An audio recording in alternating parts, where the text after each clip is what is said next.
இதை நான் எதிர்பார்க்கவே இல்லை அப்படின்னு சொல்கிற அளவுக்கு சிவகார்த்திகேயன் அவர்கள் வித்தியாசமான ஒரு படத்தில் நடிச்சிருக்காரு.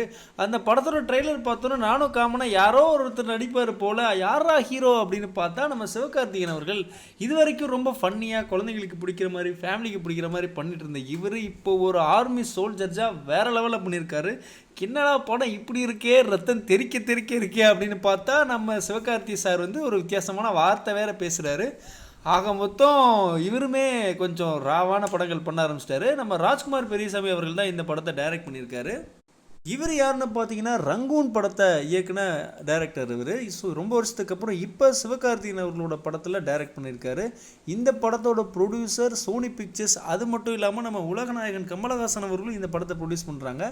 இந்த செய்தி முன்னாடியே வந்துருச்சு, ஆனால் படம் இந்த மாதிரி இருக்குன்னு யாருமே எதிர்பார்த்துருக்க மாட்டாங்க.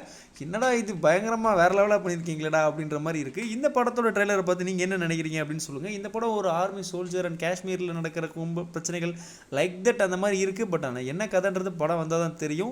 இந்த படத்தை பார்க்கறதுக்கு நானும் ஆர்வமாக இருக்கேன். நீங்கள் என்ன நினைக்கிறீங்க அப்படிங்கிறத மறக்காமல் கமெண்ட்டில் சொல்லுங்கள். மீண்டும் அடுத்த வீடியோவில் சந்திப்போம். அது வரைக்கும் பாய்.